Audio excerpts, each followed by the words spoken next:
আগের অঙ্কটাকে দিয়ে আমরা এবার ক্রমবিচ্যুতি গড় পদ্ধতিতে গড়টা নির্ণয় করব।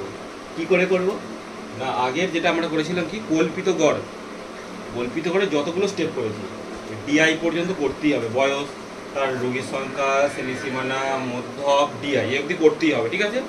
এরপর নতুন কিছু স্টেপ করতে হবে। আবার বলছি, আমরা ক্রমবিচ্যুতি গড় পদ্ধতিতে গড় নির্ণয়ের জন্য কল্পিত গড় এই পদ্ধতিতে যে যে স্টেপগুলো করেছি তার মধ্যে থেকে ডিআই পর্যন্ত স্টেপগুলো করতে হবে, এফআইডিআইটা করার দরকার নেই। আচ্ছা, এবার দেখা যাক ক্রমবিচ্যুতি করতে গেলে কী করবো। এরপর যেটা করব সেটা হচ্ছে একটা নতুন পদ আবার বেরোবে, তার নাম হচ্ছে ইউআই। এটা কি করব, X I minus A by H, X I minus A by H. তাহলে এবার এইচটা কি না, এইচটা হচ্ছে এই যে সীমানার মধ্যে ব্যবধানটা, ঠিক আছে। এটা কত আছে 29.5, এটা কত হচ্ছে 29.5, বিয়োগ করলে কত হয় 5 হয়। তো এইচের ভ্যালুটাই হচ্ছে 5, এটাকে দিয়েই করতে হবে। তাহলে কত 0/5, নেক্সট এটা কত হয় 0 হয়। নেক্সট 5 - 5 কত হয় 1। নেক্সট আমি বললাম ডি আর ভ্যালু বার করা আছে, এটা তো আমরা জানি, আগে বলে দিচ্ছি যে এক্স এর মধ্যে যে কোনো একটা ভ্যালু নিয়ে তাহলে এইচটা কোনটা, এইচটা হচ্ছে এই যে শ্রেণী ব্যবধান, এই যে 29.5 থেকে 34.5 ব্যবধানটা কত, মানে বিয়োগটা কত, কত বিয়োগ হয় 5 হয়। তো এই 5টাই হচ্ছে এইচ, আমি তো লিখে দিচ্ছি এখানে এইচটা হচ্ছে কত 5। কি করে পেলাম আশা করি বোঝা গেছে না, এই বড়টা থেকে ছোটটা বিয়োগ করলে হয় এইচটা 5।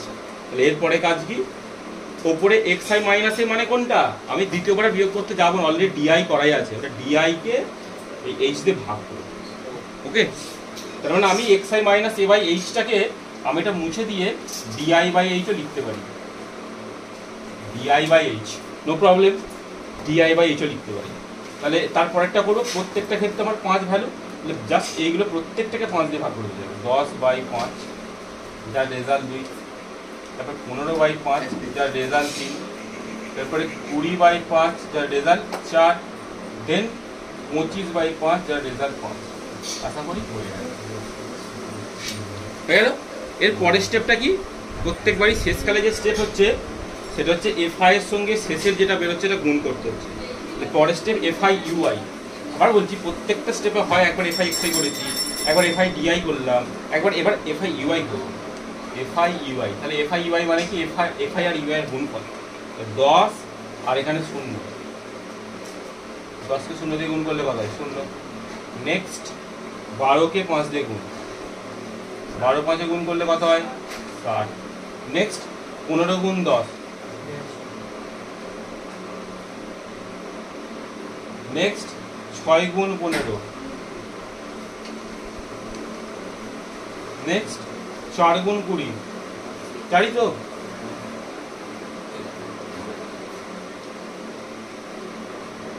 না আমি তো একটু ভুল লেখা হলো, আমার দেখাটা একটু ভুলে গেছে, এখানে আগে লিখে দিই তাহলে অসুবিধা হচ্ছে। ইউআই গুলো লিখে দেখি, এটা 1 আছে, ওটা মুছে লিখে আমরা করতে সুবিধা হবে। 0 1 2 3 4 5, এফআই গুলো লিখে দিই 10 12 15, 10 12 15, 6 4 3, 6 4।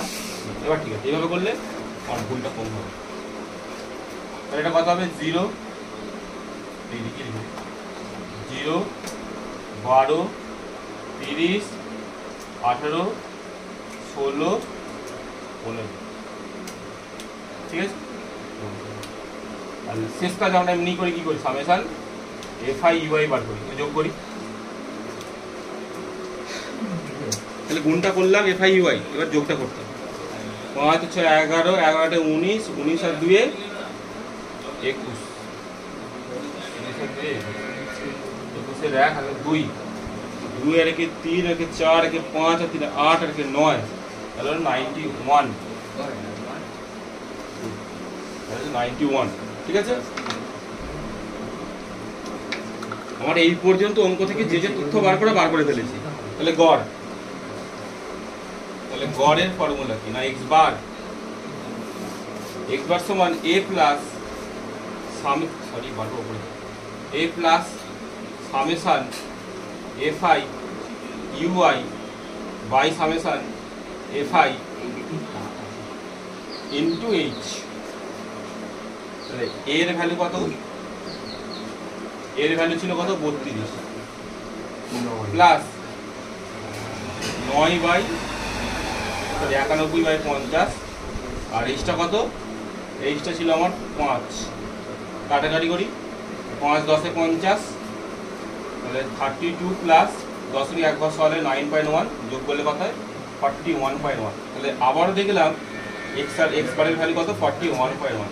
তার মানে আমার প্রত্যেকবারে গড়ের মান একই হবে, সেটা আমি যে পদ্ধতি করি না কেন। এই হলো অঙ্ক। এটা হলো আমাদের কি ক্রমবিচ্যুতি পদ্ধতিতে গড়।